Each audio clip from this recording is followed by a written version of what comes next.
आज बहुजन मुक्ती पार्टीच्या प्रचार सभेसाठी आजचा हा कार्यक्रम आयोजित करण्यात आलेला आहे।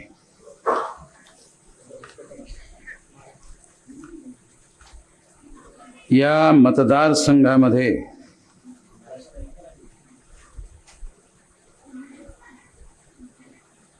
आर्णी केडापूर मतदारसंघामध्ये रामकृष्ण कोडापे हे या ठिकाणी कॅन्डिडेट ठरवण्यात आलेले आहेत। या कॅन्डिडेटच्या प्रचाराकरता म्हणून मी या ठिकाणी खास करून आलेलो आहे। या निमित्तानं मी काही महत्त्वपूर्ण बाबी आपल्या समोर मांडण्याचा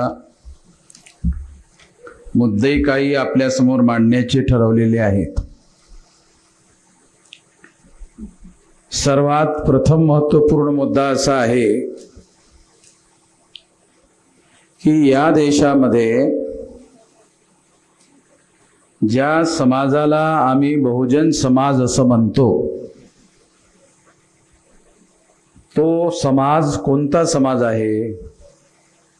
तर अनुसूचित जातीचे लोक, जनजातीचे लोक, ओबीसीचे लोक आणि यामधून धर्मपरिवर्तित मुस्लिम, सीख, ईसाई, बुद्धिस्ट, जैन, लिंगायत हे सर्व मिळून या देशामध्ये 85% लोक आहेत। आणि या 85% लोकाची राष्ट्रीय स्तरावर एकही पार्टी अस्तित्वात नाही।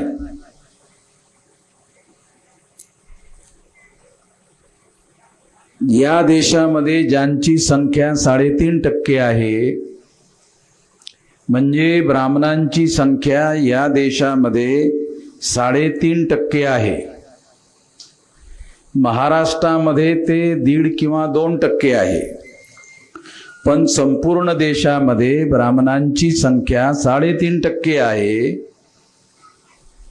मी देशाचा आकडा तुम्हाला याकरता सांगतो कारण बहुजन मुक्ती पार्टी ही काही केवळ महाराष्ट्रासाठी बनवण्यात आलेली पार्टी नाही आहे। या पार्टीच्या शाखा 32 राज्यातील 625 जिल्ह्यामध्ये कार्यरत आहेत। 769 जिल्हे आहेत संपूर्ण भारतामध्ये। या 769 जिल्ह्यापैकी जे 36 राज्य आहेत त्यापैकी 32 राज्यामध्ये 625 जिल्ह्यामध्ये या पक्षाच्या शाखा कार्यरत आहेत। म्हणजे याचा अर्थ असा की या देशामध्ये एक पार्टी, भारतीय जनता पार्टी ही राष्ट्रीय स्तरावर कार्यरत असणारी पार्टी आहे, जिचं आज केंद्रामध्ये सरकार आहे।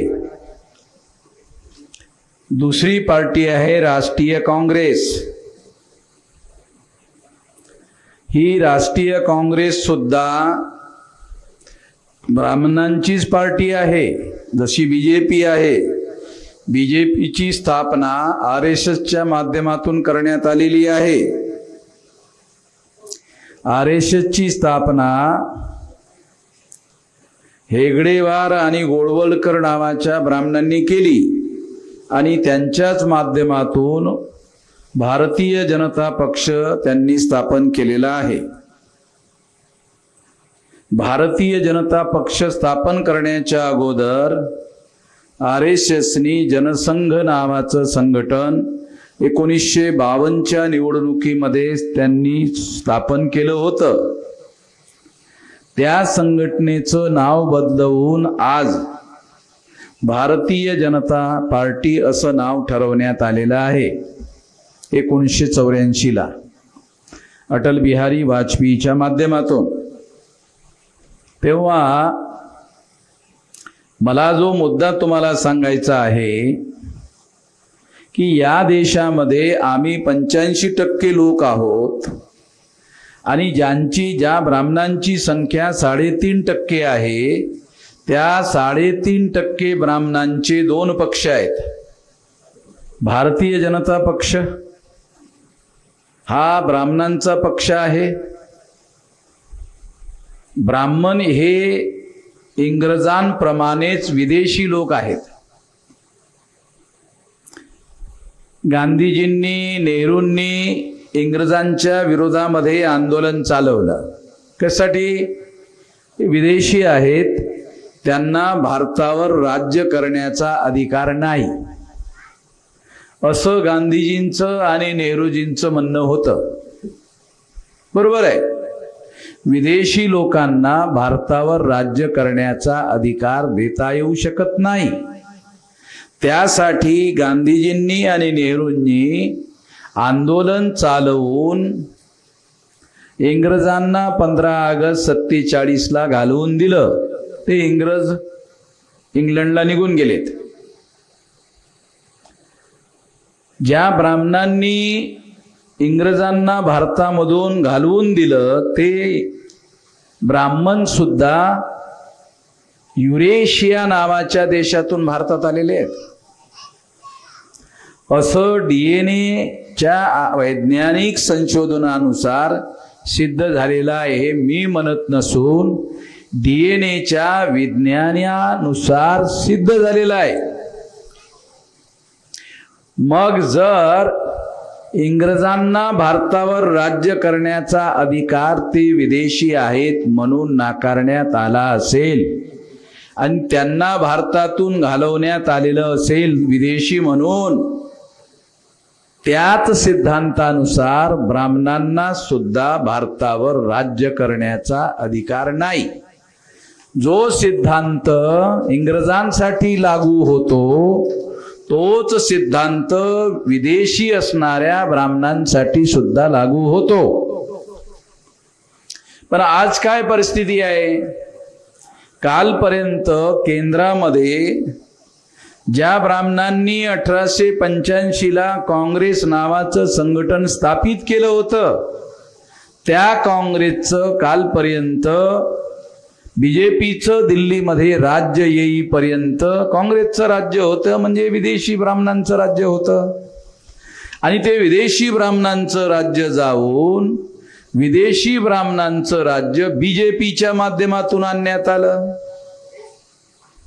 म्हणजे पक्ष जरी बदलला असला तरी राज्यकर्ता वर्ग बदललेला नाही।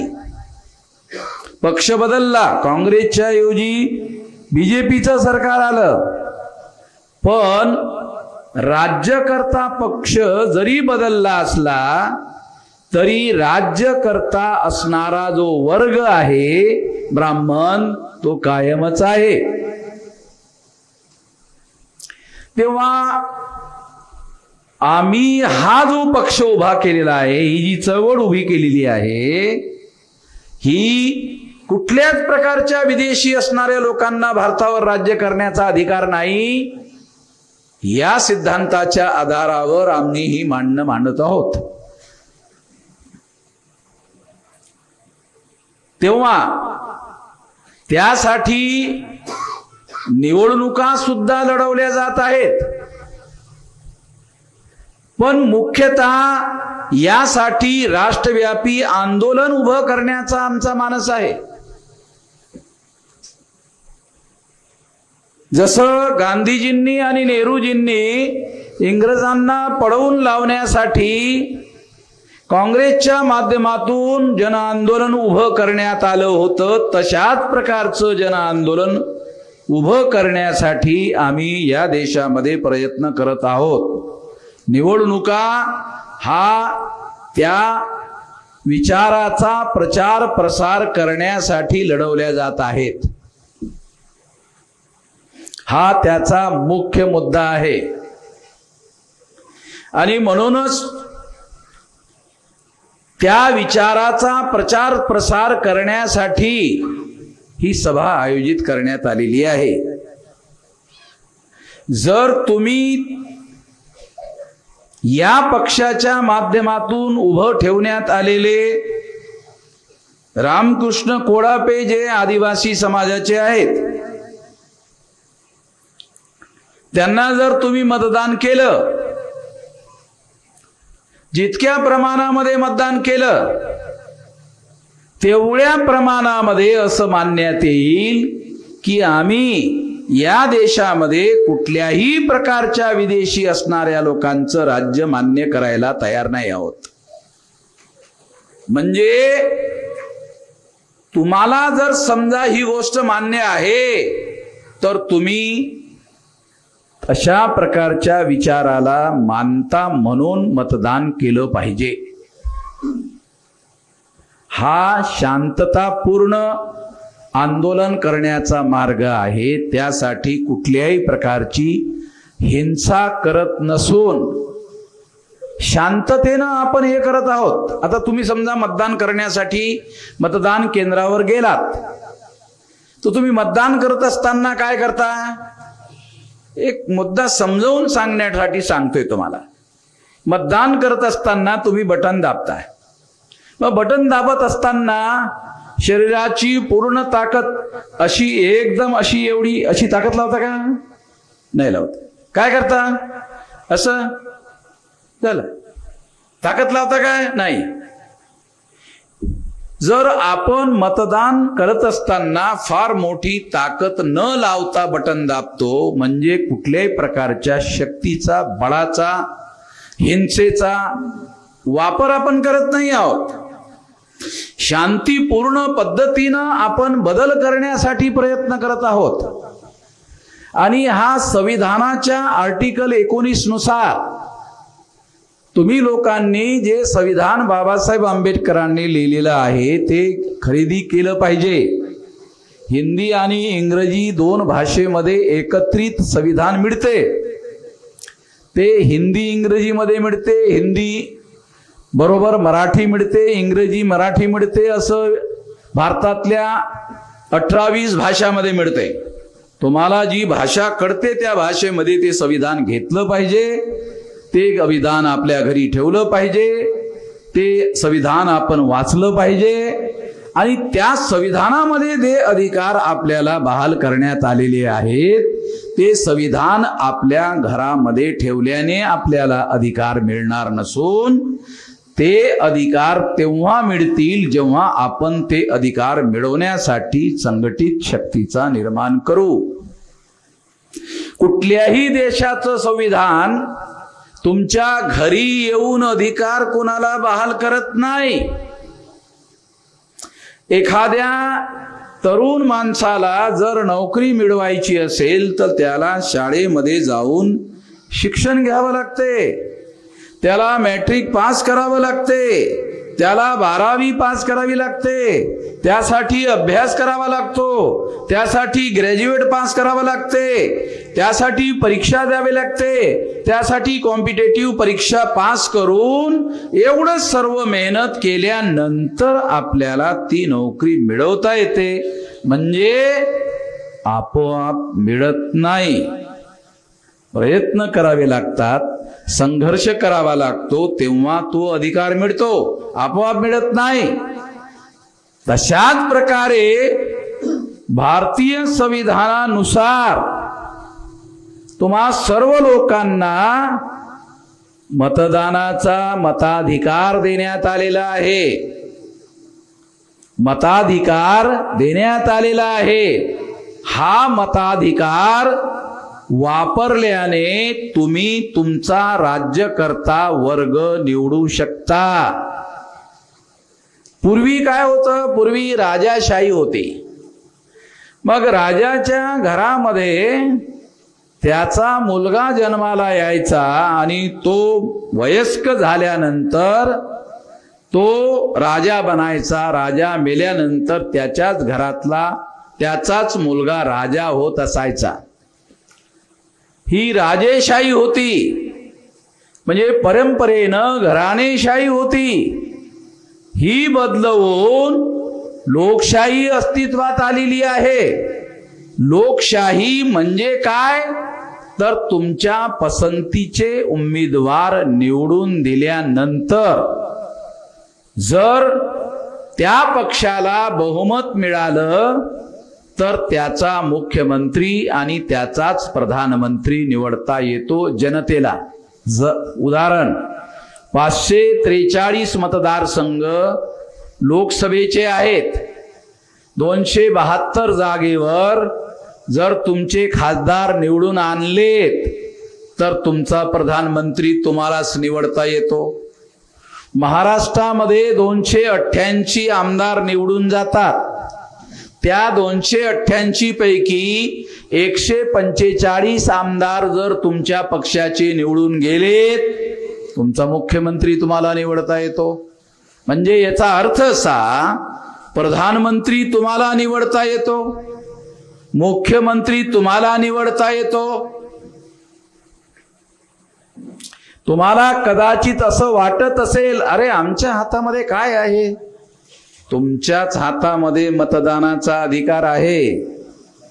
तुम्हालाच मुख्यमंत्री निवडण्याचा अधिकार आहे, तुम्हालाच प्रधानमंत्री निवडण्याचा अधिकार आहे.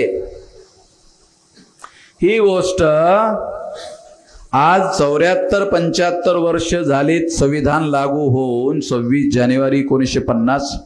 अजूनही आमच्या SC ST OBC मायनॉरिटीच्या लोकांना ही साधी गोष्ट कळलेली नाही आहे. आमच्या लोकांना यावर विश्वास नाही आहे की प्रधानमंत्री निवडण्याचा आम्हाला अधिकार आहे. तीच बाब तुम्हाला सांगून राहिलो. यावर आमच्या लोकांचा विश्वास नाही की आम्ही प्रधानमंत्री निवडतो, आम्ही मुख्यमंत्री निवडतो. याच्यावर आमच्या शिकलेल्या लोकांचा सुद्धा विश्वास नाही. अशिक्षित असणाऱ्या लोकांचा तर विश्वासच नाही.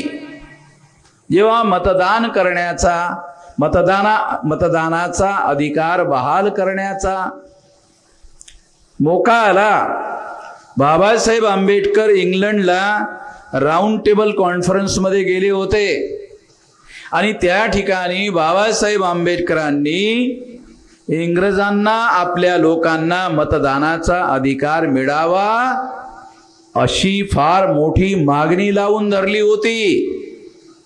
त्यावेळेस इंग्रजांनी असं म्हटलं की आम्ही संपत्ती असणाऱ्या माणसांना मतदानाचा अधिकार द्यायला तयार आहोत. आम्ही टॅक्स पेयर म्हणजे जो माणूस टॅक्स देतो त्याला मतदानाचा अधिकार द्यायला तयार आहोत. आम्ही शिकलेल्या लोकांना मतदानाचा अधिकार द्यायला तयार आहोत. तेव्हा बाबासाहेब आंबेडकर म्हणाले, आमच्या जवळ संपत्ती नाही, आमचे लोक शिकलेले नाहीत, आमचे लोक दररोज कमाई करतात, संध्याकाळी खातात, पोटभर खाण्यासाठी सुद्धा आमच्या लोकांजवळ पैसा नाही आहे. तेव्हा आमचे लोक टॅक्स देऊ शकत नाहीत. त्या तीनही कसोट्यांवर आम्हाला मतदानाचा अधिकार मिळणार नाही. त्यामुळे तुमच्या ह्या ज्या कसोट्या आहेत या कसोट्या मला मंजूर नाही आहेत. यावरून आम्हाला तर मतदानाचा अधिकारच मिळणार नाही. बाबासाहेब आंबेडकरांनी त्यांना सांगितलं की या तुमच्या कसोट्या ज्या आहेत, अरे या कसोट्यामुळे आमच्या लोकांना मतदानाचा अधिकार मिळणार नाहीत. तेव्हा बाबासाहेब आंबेडकरांना इंग्रजांनी विचारलं, अरे मग कुठला आधार आहे, मतदान देण्याचा कुठला आधार आहे? आम्हाला तर काही आधार दिसून राहिला नाही, तुम्ही सांगा काय आधार आहे. तेव्हा बाबासाहेब आंबेडकरांनी इंग्रजांना सांगितलं, एक आधार आहे. काय आधार आहे? आमचे लोक जन्माला येतात आणि मग ते 21 वर्षाचं होतात, त्यांना तुम्ही प्रौढ म्हणून मान्यता द्या. जगामध्ये बाबासाहेब आंबेडकरांनी आश्चर्यकारक मुद्दा मांडला की आमच्या घरामध्ये मुलं जन्माला येतात, ते 21 वर्ष वयाची होतात, तेव्हा त्यांना तुम्ही प्रौढ माना, एडल्ट माना. इंग्रजीमध्ये त्यांनी म्हटलं एडल्ट माना, प्रौढ माना. आणि ते प्रौढ झालेले आहेत, ते प्रौढ झाले तर आमच्या देशामध्ये गावागावामध्ये त्यांचे लग्न लावून दिले जातात. त्या 21 वर्ष वयावरील तरुणांना आणि महिलांना मुलं होतात. अरे जे लोक मुलं जन्माला घालू शकतात त्यांना तुम्ही मतदानाचा अधिकार देत नाही. मुलं जन्माला घालणं हे जास्त मोठं काम आहे, मतदान करणे छोटं काम आहे. तेव्हा या प्रौढ लोकांना तुम्हाला मतदानाचा अधिकार दिला पाहिजे. आमच्या लोकांना माहितच नाही की हे तुमच्यासाठी मतदानाचा अधिकार मिळावा यासाठी त्यांनी काय लढाई लढली, कुठलं डोकं लढवलं. इंग्रजांनी काही बाबासाहेब आंबेडकरांची गोष्ट मान्य केली नाही. पण 26 जानेवारी 1950ला जेव्हा बाबासाहेब आंबेडकरांनाच घटना लिहिण्याचा अधिकार मिळाला, तेव्हा सर्व स्त्री आणि पुरुष 21 वर्ष वयावरील प्रत्येक स्त्री आणि पुरुषांना मतदानाचा अधिकार बहाल करण्यात आला आणि त्याला नाव ठेवण्यात आलं एडल्ट फ्रँचाइज, प्रौढ मताधिकार. इंग्रजीमध्ये एडल्ट फ्रँचाइज आणि मराठीमध्ये प्रौढ मताधिकार. तेव्हा भारतामध्ये प्रौढ मताधिकार लागू करण्यात आला आणि आमच्या लोकांना मताधिकार बहाल करण्यात आल्यानंतर बाबासाहेब आंबेडकर त्या दिवशी भयंकर खुश होते. आणि ते जेव्हा फार आनंदी असताना बाहेर आलेत तेव्हा काही संसद सदस्यांनी त्यांना विचारलं की आंबेडकर, आज तुम्ही फार आनंदामध्ये आहात, फार खुश आहात, काय कारण आहे? इतक्या आनंदामध्ये आम्ही पूर्वी तुम्हाला कधी बघितलं नाही. ते म्हटले, आज मी माझ्या समाजाला राज्यकर्ता बनवण्यासाठी एक पाऊल पुढं टाकलेलं आहे. हा माझा पहिला टप्पा आहे राज्यकर्ता बनण्यासाठीचा. कारण जर माझ्या समाजाला मताधिकार मिळाला तर आता दुसराच मार्ग, फक्त दुसराच टप्पा शिल्लक आहे की माझ्या समाजाच्या लोकांनी फक्त या अधिकाराचा आपल्या समर्थनामध्ये उपयोग आणि प्रयोग करायचा आहे, तर ते राज्यकर्ते होऊ शकतात. महाराष्ट्राचे मुख्यमंत्री बनवू शकतात आणि देशाचे प्रधानमंत्री बनवू शकतात. मतदानाच्या अधिकाराच्या बळावर हे शक्य आहे. हे तुम्हाला माहीत नसेल म्हणून तुम्हाला सांगून राहिलो की हा मताधिकार राज्यकर्ता बनवण्यासाठीचा घटनात्मक अधिकार आहे. हे आमच्या लोकांना माहीत नाही आहे. आम्ही फक्त त्याला मताधिकार म्हणतो आणि बरेचसे लोक आपला मताधिकार विकून टाकतात 1500 रुपयाला. आणि जे लोक खरेदी करतात ते मताचा अधिकार विकणे अपराध आहे. हे बाबासाहेबांनी दुसरा एक कायदा बनवला, मताचा अधिकार विकणे. हे त्यांना माहित होतं, बाबासाहेब आंबेडकरांना माहित होतं आमचे लोक गरीब आहेत. सकाळपासून संध्याकाळ प्रयत्न कष्ट करतात आणि संध्याकाळी ते आपल्या उदरनिर्वाहाची व्यवस्था करतात. त्यांच्याजवळ जास्त पैसे नाहीत. त्यांची मतं खरेदी करणारे लोक या देशात आहेत. ते खरेदी करू शकतात आणि आमचे गरीब लोक मतं विकू शकतात. असं होऊ शकते म्हणून कायदा केला. मतं विकणे कायदेशीर अपराध आहे, मतं खरेदी करणे सुद्धा कायदेशीर अपराध आहे. दोन्हीही अपराध आहे. पण या देशामध्ये मतं विकली जात आहेत, मतं खरेदी केली जात आहेत. या दोन्ही गोष्टी होतात. कांशीरामजी असं म्हणायचे, जे लोक आपले मतं विकतात ते आपल्या आई बहिणीवर बलात्कार करण्याचा अधिकार शत्रूंना देतात. कांशीरामजी असं म्हणायचे की जे लोक आपला मताधिकार विकतात, आपल्या शत्रूला विकतात, तो शत्रू निवडून आल्यानंतर ताकदवर होतो, शक्तिशाली होतो आणि मग तो आमच्या आई बहिणीवर बलात्कार करतो. त्यासाठी आपल्याला आपला मताधिकार विकायला नको. उलट आपल्या लोकांना निवडून आणण्यासाठी त्या मताधिकाराचा उपयोग केला पाहिजे. काही लोक असं म्हणतात आमच्या मधलेच, अरे तो तुमचा कांबळे जो आहे तो निवडून येणार नाहीये, मग त्या निवडून न येणाऱ्या कांबळेला मतदान दिल्याने मत वाया जातात. अरे काय नालायकी आहे हो, त्याला या नालायकीची काही मर्यादा असली पाहिजे की नाही. मत कधीही वाया जात नाहीत.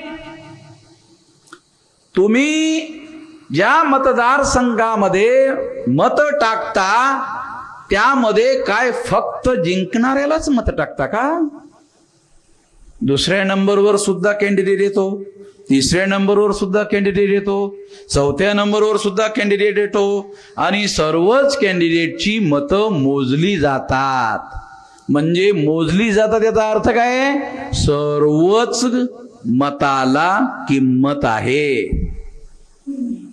तुम्ही जिंकणाऱ्या व्यक्तीला मतदान दिलं तरी त्याची किंमत आहे. हारलेल्या कॅन्डिडेटला जर तुमचं मत तुम्ही दिलं तरी त्या मतदाराला किंमत आहे. जर समजा तुम्ही जिंकणाऱ्याला मतदान दिलं आणि जिंकल्यानंतर त्याच्या घरी गेलात, हे समजावून सांगण्यासाठी सांगतोय तुम्हाला, गेलात आणि त्यांना तुम्ही म्हटलंय साहेब तुम्ही जे आमदार झालात ना मी पण तुम्हाला मतदान दिलंय. मग तो काय म्हणतो? तो जिंकलेला नाही, मी निवडूनच येणार होतो. तुम्ही एक मतदान दिलं ते थोडस जास्तच पडलं असेल तुमचं, पण नाही दिलं असतं तरी मी निवडूनच येणार होतो. मारलं ना खेटर, तुमच्या तोंडावर मारलं की ना खेटर. तुम्ही जर मतदान मला दिलं नसतं तरी पण निवडूनच येणार होतो. म्हणजे तुमच्या त्या निवडून येणाऱ्या माणसाला मतदान देणे म्हणजे तुमचं मत तर गेलंच गेलं आणि त्याचं खेटर तुमच्या थोबाडावर पडलं, त्याला डबल नुकसान झालंय. बर, तुम्ही दुसऱ्या माणसाला जो हारला त्याला मतदान दिलं किंवा तिसऱ्या माणसाला जो तिसऱ्या नंबरवर आला त्याला मतदान दिलं आणि त्याला मतदान दिल्यानंतर त्याला तुम्ही टेलिफोन केलाय, कांबळे साहेब हे पोलीस चौकीमध्ये माझं जरा अडचण आहे, पोलीस चौकीमध्ये पोलीस इन्स्पेक्टर काही ऐकत नाही, माझं बरोबर असताना सुद्धा ऐकत नाही. आता ही गोष्ट बरोबर आहे, पोलीस इन्स्पेक्टर किंवा चौकीमध्ये आमच्या माणसाचं कोणीच ऐकत नाही, कोणी कुत्रच विचारत नाही, पोलीस कशाला विचारणार आहे? अरे जेव्हा आपल्याला कुत्रे विचारत नाही तर पोलीसवाले कशाला विचारतील?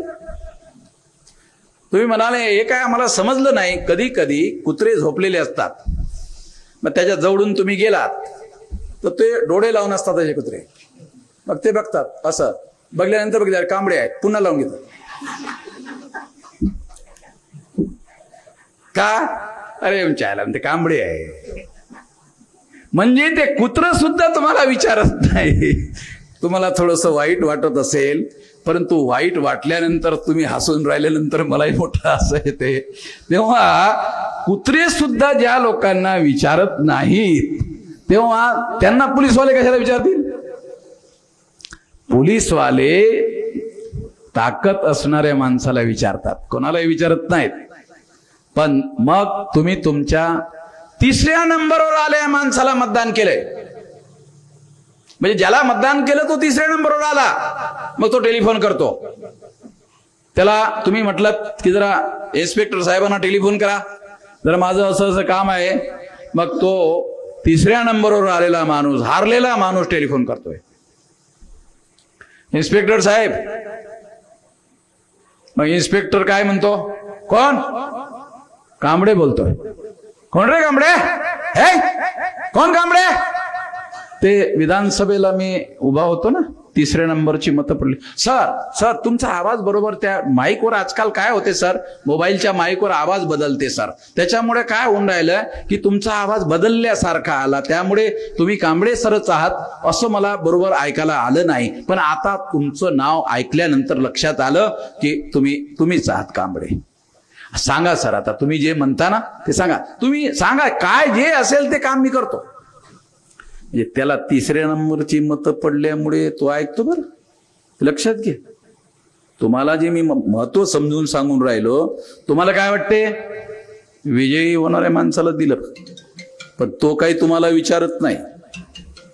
तेव्हा तुमच्या पाठीमागे संकटामध्ये जो उभा राहू शकेल, अरे तो तुमचा प्रतिनिधी, तो निवडून आला पाहिजे. तो निवडून आला नाही तरी चालेल, पण तो तुमच्या संकटामध्ये उभा राहतो की नाही हा महत्वाचा मुद्दा आहे. म्हणून तुमच्या संकटामध्ये जो उभा राहतो त्या उभं राहणाऱ्या माणसाला तुम्ही मतदान दिलं पाहिजे, आणि त्याला मतदान दिलं तर तो तुमच्या संकटामध्ये उभा राहील. ही खबरदारी आपण घेतली पाहिजे. याला जागृतीचं लक्षण म्हणतात. या पद्धतीनं आपल्या मतांचा आपण विचार केला पाहिजे. अरे त्याला 15,000 20,000 मतं पडली, ती तुमची खरी ताकद राहील. जो माणूस निवडून आला तो तुमचं ऐकणार नाही. ज्याला 15-20,000 मतं पडली 3ऱ्या नंबरची 2ऱ्या नंबरची, तो तुमचं काम करण्यासाठी तुमच्या बाजूने उभा राहील. बँकेमध्ये काम असू शकते, तहसील ऑफिसमध्ये काम असू शकते, ते काम ताकद असणाऱ्या लोकांच्या माध्यमातूनच केले जाऊ शकतात. ज्यांचं वजन पारड्यामध्ये टाकल्यानंतर पारडं झुकते, त्यांचं देशात ऐकलं जाते. हे लक्षात ठेवा. म्हणून आपलं वजन वाढवलं पाहिजे. कमीत कमी आपला कॅन्डिडेट जरी निवडून आला नाही तरी आपलं वजन वाढलं पाहिजे. आणि निवडून येण्याचा एक पद्धत आहे. पहिल्यांदा निवडणूक माणूस हारतो, दुसऱ्यांदा तो 2ऱ्या नंबरवर येतो, 3ऱ्या किंवा 4थ्या वेळेला तो 1ल्या नंबरवर येतो. निवडून एका झटक्यामध्ये पहिल्यांदा येत नाही. निवडणूक जिंकण्याची काही पद्धत आहे. तेव्हा तुम्हाला सातत्यानं ती लढाई कायम ठेवायची असते. तेव्हा ती लढाई कायम ठेवणे फार महत्वाचं आहे. तुम्ही जर बीजेपीला निवडून दिलं तर ते 2000 वर्षाचे तुमचे शत्रू. जर तुम्ही त्या काँग्रेसला निवडून दिलं 2000 वर्षाचे शत्रू. मग त्या शत्रूला जर तुम्ही निवडून देत असाल, अरे ते अगोदरच तुमच्या डोक्यावर बसलेले आहेत. तुम्ही पुन्हा तुमचा मतदानाचा अधिकार देऊन आणखी त्यांना तुम्ही तुमच्या डोक्यावर बसवणार. याला काही शहाणपणा म्हणता येणार नाही, याला काही सोदनेपणा म्हणता येणार नाही. तेव्हा ही बाब आपण लक्षात ठेवली पाहिजे. घटनेने आपल्याला अधिकार बहाल करण्यात आलेत, पण ते व्यवहारामध्ये लागू नाहीत. का? भारतीय घटनेने ब्रॅह्मनिकल सोशल ऑर्डरच्या विरोधामध्ये घटना तयार केलेली आहे. ती घटना ब्राह्मणांच्याच पक्षांना जर सत्ता दिली तर ती घटना लागू कसे करतील? म्हणून बीजेपीचे लोक ती घटना लागू करत नाहीत, काँग्रेसचे लोक ती घटना लागू करत नाहीत. कारण बीजेपी ब्राह्मणांचा पक्ष, काँग्रेस ब्राह्मणांचा पक्ष. ब्राह्मण ज्या सोशल ऑर्डरला मानतात त्या सोशल ऑर्डरला या संविधानाने मान्यता दिलेली नाही. वर्ण व्यवस्था, जाती व्यवस्था, अस्पृश्यता, आदिवासींचं सेग्रिगेशन, महिलांची गुलामी आणि शूद्रत्व ओबीसीच्या लोकांवर थोपवण्यात आलेलं आहे. ही जी काही ब्रॅह्मनिकल सोशल ऑर्डर आहे, ही सोशल ऑर्डर 2000 वर्ष ब्राह्मणांनी लागू केलेली आहे. भारतीय घटनेने ती नाकारलेली आहे. पण जर तुम्ही त्याच लोकांना सत्ता दिली तर अप्रत्यक्षरित्या तीच व्यवस्था ते लागू करतील. आणि लागू केली. कशी? तुम्ही कशी लागू केली? ते कशी लागू करू शकतात? काँग्रेस गेली की बीजेपी येते, आणि बीजेपी गेली तर काँग्रेस येते. बीजेपी म्हणजे ब्राह्मण, ब्राह्मण गेला की दुसरा काँग्रेसचा ब्राह्मण येतो. आता बीजेपीचा ब्राह्मण बसलेला आहे डोक्यावर. तुम्ही म्हणाल तर मोदी ओबीसी आहे. ओ पण मोदी ओबीसी आहे, त्या ओबीसीला ब्राह्मणांनी प्रधानमंत्री पदाचा कॅन्डिडेट बनवलं. ओबीसी असताना या देशामध्ये तो प्रधानमंत्री झाला, ओबीसीला मोजून राहिला का? अरे ओबीसीचा प्रधानमंत्री, ओबीसीच्या प्रधानमंत्र्याच्या हातामध्ये सत्ता, आणि तरीही तो ओबीसीला मोजून नाही राहिला. याचा काय अर्थ? मोदी नामधारी आहे. मोदी नामधारी आहे, कामधारी नाही आहे. अरे तो बामण आम्हाला मोजायला तयार नाही, आणि आमच्या ओबीसीचा माणूस प्रधानमंत्री झाला, तो सुद्धा मोजायला तयार नाही. याचा अर्थ बामणांनी त्या मोदीला प्रधानमंत्री नॉमिनेट केलेला आहे. याचा अर्थ मोदी हा बामणाचा ठेवलेला प्रधानमंत्री आहे. ठेवलेला प्रधानमंत्री समजते का? जास्त विस्तारामध्ये सांगणं बाया माणसं असल्यामुळे मला जरा बरं वाटत नाही तो शब्द प्रयोग करणं. इंग्रजीमध्ये त्यांनी म्हटलं शकत नाही, माहीत म्हणून सर्वच गोष्टी बोलता येत नाही. पण मोदी हा बामणाचा ठेवलेला प्रधानमंत्री आहे. आणि 10 वर्षापासून बोलून राहिलो, एकदाही FIR केला नाही. हे वामन मेश्राम FIR करायला पाहिजे होता. का केला नाही? मी काय खोटं बोलूनच नाही राहिलो. खोटं बोललं तो अपराध होते. मोदी हा ब्राह्मणांनी ठेवलेला प्रधानमंत्री आहे, म्हणून निर्णय घेण्याचा अधिकार मोदी जवळ नसून ज्या ब्राह्मणांनी मोदीला ठेवलं त्या ब्राह्मणांकडेच अधिकार आहे. म्हणून ते ब्राह्मण ओबीसीच्या लोकांना मोजायला तयार नाहीत. म्हणून मोदीला काय वाटते? मी मोजलं तर ते ब्राह्मण नाराज होणार. बामणाला नाराज केलं की मला पुन्हा हटवून टाकतील. नामधारी का असेना, परंतु आपण राहिलं पाहिजे. मोदी नामधारी म्हणून त्याच्यातच आनंद आहे. Slaves enjoying slavery, slaves enjoying slavery. गुलाम क्या करता है? गुलामी में आनंद मनाता है. आपले बरेचसे लोक भजन गात राहतात ना. भजन माहिती मला, मी खेड्यातलाच माणूस आहे, त्यामुळे खेड्यामध्ये भजन म्हणत राहतात. मग भजन म्हणत असताना ते टाळ वाजवत राहतात. मग एक वेळ असा येतो ते फार वेगावेगानं टाळ वाजवत, फार त्याला खुश होते गुलामीमध्ये. मग अशी गुलामी जी आपले लोक गुलामीमध्ये आनंद मानत राहतात. मग गुलामीमध्ये आनंद मानणारे जे लोक आहेत, एक तर गुलामीत आहेत आणि गुलामीमध्ये आनंद मानतात. दुसरी गोष्ट आहे जे परफेक्ट स्लेव. परफेक्ट स्लेव म्हणजे काय? गुलामीत आनंद मानणे. तेव्हा आपण लोक गुलामीमध्ये आनंद मानायचा नाकारायचा असेल तर ही व्यवस्था आपण बदलवली पाहिजे. आणि व्यवस्था बदलवण्याचा मतदानाचा अधिकार आपल्याजवळ आहे. आपण काय समजतो? अरे मतदान आहे, मतदान म्हणजे दान करायचं आहे. दान करायचं नाही रे, दान करायचं नाहीये. पण आपल्या लोकांना काय वाटते? अरे दान करायचं आहे. दान करणारा माणूस मोठा धार्मिक मानला जातो, मोठा चांगला मानला जातो. पण काही दान थोडीच करायचं असते. दान आपले अधिकार करायचे नसतात. तेव्हा ह्या अधिकाराचा उपयोग राज्यकर्ता बनवण्यासाठी तुम्हाला तो अधिकार आमच्या महापुरुषांनी बहाल केलेला आहे. ही बाब तुम्ही लक्षात घ्या आणि त्यासाठी या अधिकाराचा उपयोग करा, तर तुमच्या जीवनामध्ये बदल घडून येईल. अरे यालाच तर लोकशाही म्हणतात. तुमच्या उद्धाराचा अधिकार तुमच्याच हातामध्ये आहे आणि तुम्ही जर त्या अधिकाराचा उपयोग तुमच्या उद्धारासाठी केला तर तुमचा उद्धार होणार. तुम्ही जर समजा, एक उदाहरण सांगतो, तुमचं सरकार आलं महाराष्ट्रात, तुमचं सरकार आलं दिल्लीत. मग तुम्ही निर्णय घेतला. काय निर्णय घेतला?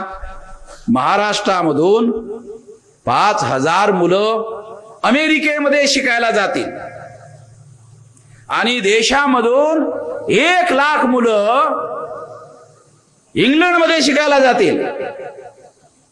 हे तुमच्याजवळ राज्य असेल तर तुम्ही ठरवू शकता. आणि तुमचे मुलं जर समजा इंग्लंडमध्ये शिकायला गेलेत, ज्या इंग्लंडमध्ये आणि अमेरिकेमध्ये बाबासाहेब आंबेडकर शिकून भारतात आले, एवढी मोठी बौद्धिक क्षमता त्यांनी साध्य केली, तुमचे मुलं सुद्धा तशाच प्रकारची बौद्धिक क्षमता इंग्लंड आणि अमेरिकेच्या विद्यापीठामध्ये शिकून साध्य करू शकतात.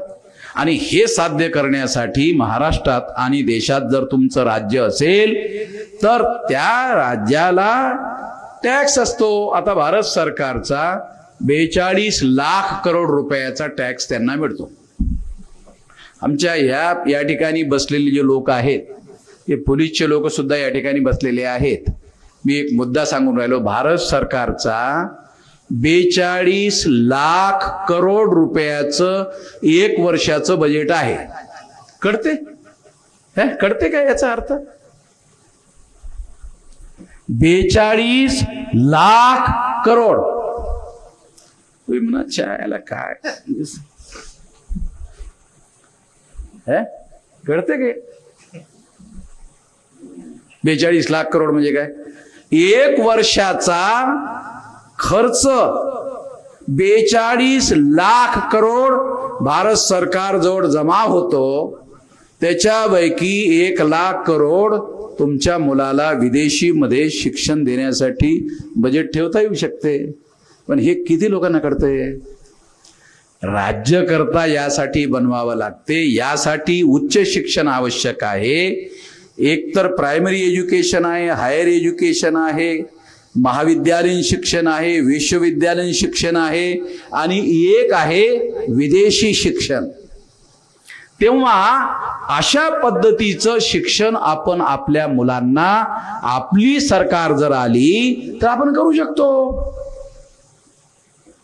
आणि मग अशा पद्धतीनं आपण आपला उद्धार आपल्याच हाताने करू शकतो.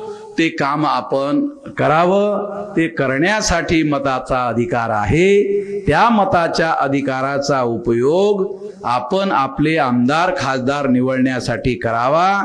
इथपर्यंत करावा जिथपर्यंत आपलं सरकार आपण बनवू शकतो. आणि सरकार बनवल्यावर आपल्याला जे जे पाहिजे ते आपण करू शकतो. एक मुद्दा कागदावर माझ्याजवळ पाठवण्यात आला, निम्न पैनगंगा धरणावर सुद्धा थोडंसं बोला. मग आता देशावर बोललोय, आता धरणावर तुम्ही बोलायला सांगून राहिलेत.